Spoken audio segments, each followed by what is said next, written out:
Damos gracias a Dios una vez más que podemos encontrarnos y regocijarnos en la palabra del Señor, que es la lámpara que nos alumbra y el martillo que golpea, el pan que nos da sustento y la espada que penetra, es la luz vivificante y el manantial de vida, que por ella pasamos de muerte a vida. La palabra del Señor.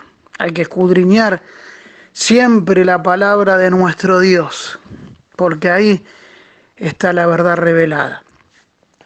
Habíamos visto el primer punto del libro de Éxodo, Moisés, porque el Señor nos llevaba al desierto. El primer punto, en el desierto Dios nos enseña la importancia de la familia y esa bendición de estar en armonía, ¿no? Cuando uno ve Oseas 13, el versículo 5, en el desierto, en tierra seca, te conocí. ¿Dónde? Donde no hay nada. Y muchas veces el Señor nos lleva al desierto. En el desierto donde hay que restaurar relaciones, en el desierto es donde el Señor, el plan y el propósito que tiene en cada uno, en este caso era la liberación del pueblo de la esclavitud de Israel. Tuvo que haber una unión entre hermanos para que ese plan y ese propósito se cumpliera.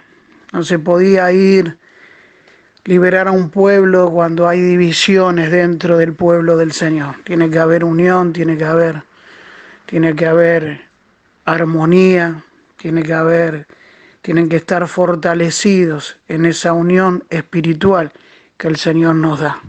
Unánimes, juntos y unánimes estaban en Pentecostés.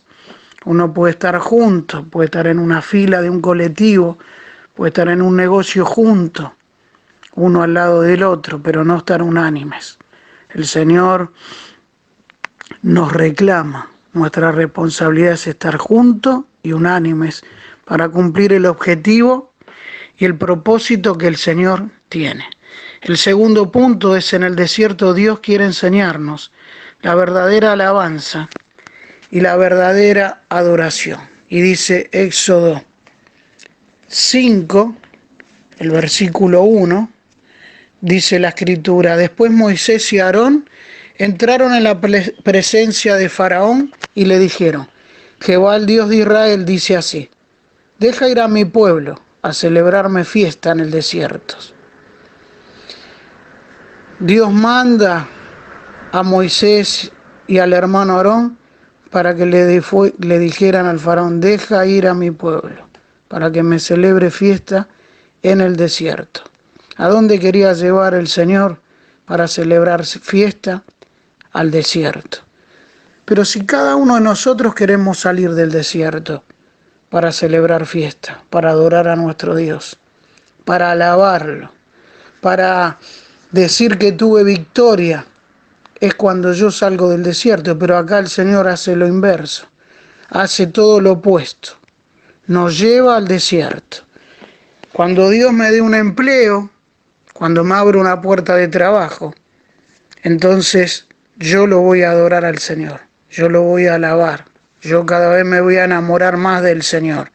Cuando Dios restaure mi matrimonio, cuando Dios restaure la relación de mis hijos, yo voy a dar acciones de gracia y voy a adorar al Señor. ¿Cuándo? Cuando me saque del desierto. Pero el Señor no dice eso. Dios nos dice en este domingo, en esta mañana, que no esperes salir del desierto para celebrar fiesta. Yo quiero que me haga fiesta en el desierto. Dios en el desierto es lo que nos quiere enseñar, lo que significa verdaderamente adorarlo, lo que significa verdaderamente alabarlo. No por lo que el Señor nos ha dado, sino por amor al Señor. Simplemente porque nuestro corazón quiere adorarlo. Tenemos que buscarlo.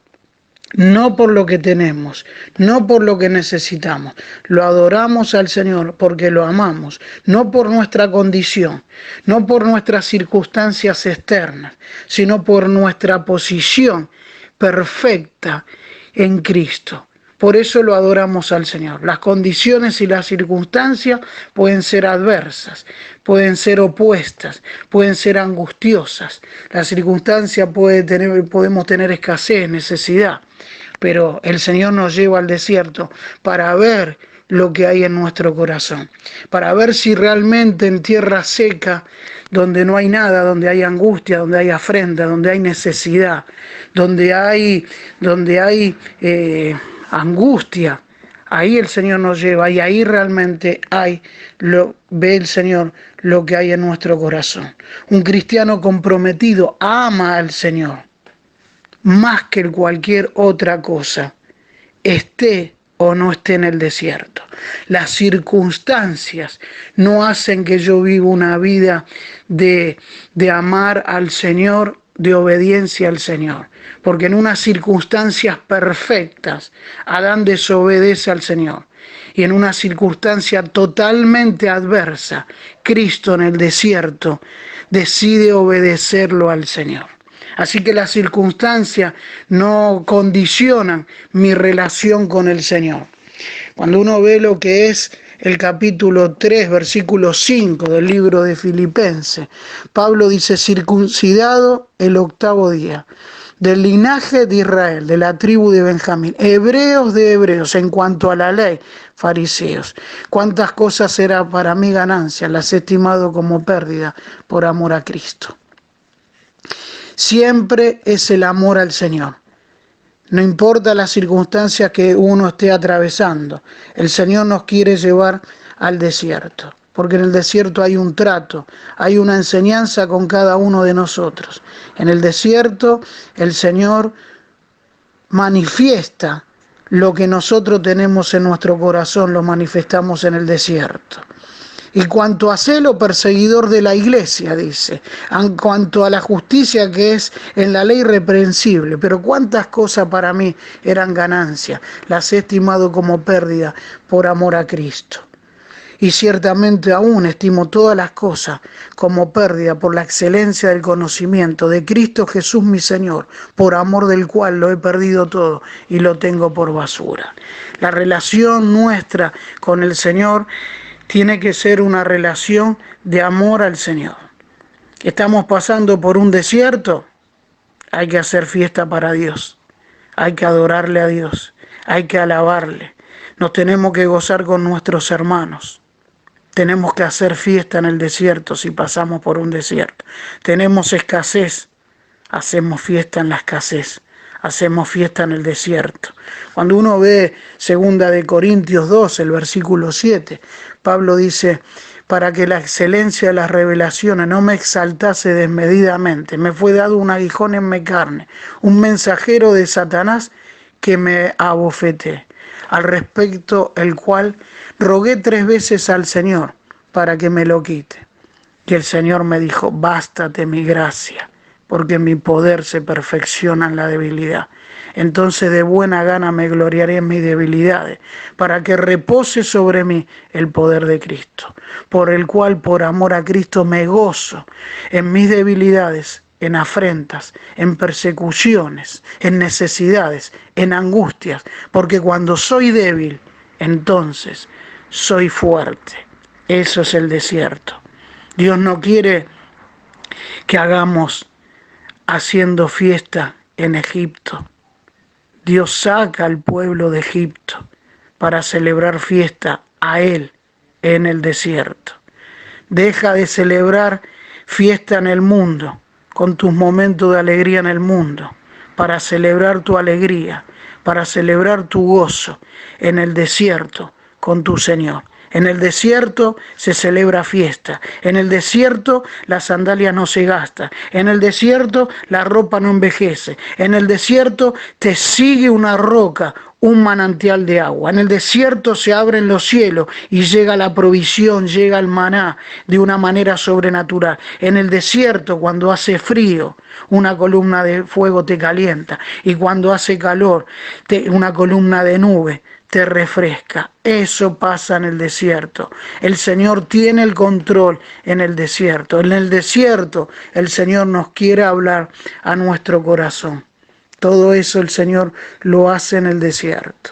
y damos gloria al Señor, honra y alabanza por los que estamos en el desierto y por aquellos que van a estar en el desierto y por aquellos que están saliendo en el desierto, porque algo el Señor dejó marcado en nuestro corazón. El tercer punto, en el desierto Dios quiere enseñarnos la bendición de servirle a Él. Y cuando uno ve Éxodo 7, el versículo 15 y 16, dice: ve por la mañana a Faraón, he aquí que él sale al río, y tú ponte a la ribera delante de él, y toma en tu mano la vara que se volvió culebra, y dile: Jehová, el Dios de los hebreos, me ha enviado a ti diciendo: deja ir a mi pueblo, para que me sirva en el desierto, y aquí que hasta ahora no has querido oír. En el desierto, Dios nos quiere enseñar la bendición de servirle. Y hay que comprender que el pueblo de Israel sabía perfectamente lo que significaba servir. Ellos eran servidores de los egipcios, fueron de generación en generación sirviendo, pero siempre sirvieron en Egipto. El Señor, Dios los lleva al desierto para que aprendan a servirle a Él y para que experimenten la bendición de servir a Dios y no a los hombres. Cuando uno ve lo que es Primera de Samuel, el capítulo 3, ustedes van a ver que Samuel, cada vez que lo llama el Señor, siempre corre para Elí. Siempre corre para Elí. Lo llama una vez el Señor, lo llama dos veces y siempre corrió para Elí. Corre siempre para Elí porque siempre sirvió al hombre y nunca tuvo sintonía fina con el Señor para escuchar la voz del Señor. Siempre sirvieron al hombre. Cuando se sirve al hombre, el hombre que tiene el control, y es lo que habla cuando el Señor habla de la levadura, que guardaos de la levadura de los fariseos. La levadura está significando la de los fariseos, la de los saduceos, la de los herodianos. Esa levadura que influenciaba y controlaba, dominando las mentes del pueblo. Los líderes religiosos que dominaban al pueblo, tenían una influencia dominante sobre el pueblo. Y él le dice que era una levadura, que tenía controlado su religiosidad, que tenía controlado sus cosas, que tenía controlado su ambiente. Esa era la levadura de los fariseos, un legalismo externo. Era un legalismo donde el pueblo de Israel vivía en un legalismo, donde no había vida espiritual. Cumplían rituales, cumplían ceremonias, cumplían las fiestas, pero no había vida espiritual. Por eso cuando uno ve Isaías, el capítulo 1, el versículo 2 del libro de Isaías, versículo 3, si no me equivoco, del libro de Isaías, el capítulo 1, dice: el asno conoce, el versículo 3, el buey conoce a su dueño, y el asno el pesebre de su señor. Israel no entiende, mi pueblo no tiene conocimiento. Era un pueblo que lo compara a él con dos bestias de carga que tienen más entendimiento con su amo que Israel tenía con el Señor. ¿Por qué? Porque era un legalismo externo. Muchos hoy llevan a servir y a ser discípulos de sus propios pastores y no llevan a ser discípulos de Cristo. Por eso los tiene que sacar al desierto para servirle a Él. Un pueblo que estaba influenciado y dominado bajo el control de Egipto, del mundo. Entonces el Señor tiene que llevarlos a que les sirvan a Él en el desierto, para que conozcan lo que es la bendición, manifiesten lo que es y experimenten la bendición de servir a Dios y no a los hombres. Siempre Samuel corría para el lado de Elí, nunca conoció la voz del Señor. Siempre Elí nunca lo llevó a una relación íntima con el Señor. Le quiso controlar, le controló su vida. Pero el Señor, de una manera milagrosa, se había ya preparado un hombre conforme al corazón de él, y por eso lo levanta a Samuel. Sin embargo, Elí, que siempre está en desconexión, los hijos de Elí están en rebelión y Samuel está en comunión con el Señor. Por eso Elí muere en una silla, y cuando ustedes lo ven, Elí pierde la presencia del Señor en una silla porque los filisteos, en el capítulo 4, roban la presencia del Señor, el enemigo, y él estaba sentado en una silla sin actividad espiritual. Nosotros tenemos la obligación de llevar a los creyentes a una comunión íntima con el Señor. Cada cual que está en una posición de liderazgo tiene la obligación, la responsabilidad de llevar a una vida de obediencia al Señor, una vida de santidad y una vida de buen testimonio. Esa es nuestra obligación, que conozcan al Señor, no que conozcan a cada uno de nosotros, que sean siervos de Cristo, no siervos de los hombres. Y quizá uno a veces es un gran servidor de los, digamos entre comillas, de los jefes terrenales. Es un buen empleado y está bien, es muy diligente en sus negocios, pero Dios a veces quiere enseñar que hay que ser diligente para Él, ser un gran servidor para Él, que es mucho mejor servir a Dios que a los hombres. Cuando uno ve lo que es Romanos 6:18, ustedes van a ver que en Romanos 6:18 dice la Escritura: y libertados del pecado viniste a ser siervos de justicia. Mas ahora que habéis sido libertados de pecado y hechos siervos de Dios, tenéis por vuestro fruto la santificación y como fin la vida eterna. Uno tiene que entender por qué tenemos que ser siervos de Cristo. Uno tiene que entender cuál es nuestra posición en el Señor, cuando el Señor nos libera del pecado. La muerte de Cristo es un castigo necesario, porque Él carga el pecado de cada uno de nosotros. Él paga el precio del rescate. Él nos redime. Por eso cuando uno ve 2 Corintios 5, el versículo 21, el que no conoció pecado, por nosotros lo hizo pecado, para que nosotros fuésemos hechos justicia de Dios en Él. Y uno cuando ve lo que es la redención, la palabra redención o rescate, hay tres palabras importantes, tres palabras griegas que expresan la idea de redención. Y uno cuando ve, quiere decir la palabra, tiene un concepto que se desprende en tres palabras. Y una es agorazo. Y la palabra agorazo quiere decir comprar en un mercado. Significa, agora significa mercado. O es un esclavo vendido bajo pecado, como dice Romanos 7:14. Cuando uno ve en Romanos 7:14, porque sabemos que la ley es espiritual, pero yo soy carnal, vendido al pecado. Soy esclavo del pecado, soy siervo del pecado, está diciendo Pablo. Por eso el Señor nos tiene que redimir. Entonces la primera que dice es que nos compra del mercado, es la palabra agorazo. ¿Sí? Cuando uno ve la otra palabra, se usa es exagorazo, que significa comprar y sacar del mercado de venta. O sea, para no ponerlo más en la venta. Me compra del mercado y me saca del mercado. ¿Sí? Así que se agrega, no solo se agrega el pensamiento de compra, sino que también se agrega el pensamiento que nunca más va a estar expuesto a la venta. Eso es redención. Así que indica la redención que es una vez y para siempre. Por eso cuando uno ve Hebreos 10:14 dice, por una sola ofrenda nos hizo perfectos para siempre a los santificados. La redención es una vez y para siempre. Usted no pierde la salvación y el Señor lo redime cada 5 minutos.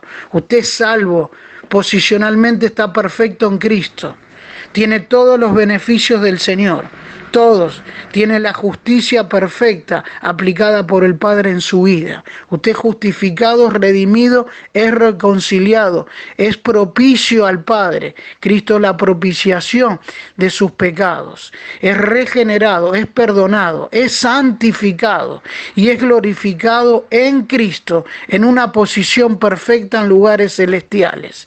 La única responsabilidad que usted tiene, no tiene que llevar méritos delante del Padre, porque todos los méritos ya lo pagó Cristo. Su responsabilidad es andar una vida digna de la vocación que fue llamado, que está en Efesios 4. Esa es la responsabilidad de cada uno de los creyentes. Y la tercera palabra del concepto de redención es lutro. Esta palabra quiere decir dejar libre cada uno de nosotros. Así que esta indica que el esclavo tiene un concepto, la redención, que incluye la compra, la quita de la venta y la completa libertad del rescate individual a través de la muerte de Cristo y la aplicación de la redención por el Espíritu Santo. Cuando uno es libertado para adorar al Señor, a ser libertado del pecado, todo cristiano verdadero es esclavo voluntario de Cristo y de nadie más. Es alguien que sirve al Señor porque ama al Señor. Es alguien que sirve al Señor no por lo que el Señor le da, sino porque lo ama al Señor. Voluntariamente decide amarlo al Señor. Y esa es la aplicación. Por eso cuando uno ve el esclavo de Deuteronomio 15, versículo 12 al 17, es el esclavo por amor. El esclavo que no se quiere ir, que entre el sexto y el séptimo año se tenía que ir. Y le dice, no me voy. Le dice al amo que lo tenía que dejar libre cuando se iba a cumplir el séptimo año. Y le dice, no me voy porque me va bien contigo, porque me va bien con tu casa y porque te amo. Es alguien que sirve por amor al Señor. Es libertado, pero con un beneficio. Es libertado del pecado. Es libertado de la esclavitud que estaba involuntariamente, pero ahora voluntariamente decide ser siervo de Cristo. Gracias por escuchar la palabra. Dios los bendiga mucho y seguiremos en contacto teniendo otras reflexiones de la palabra, encontrando verdades que hay en la palabra. Así que Dios los bendiga mucho.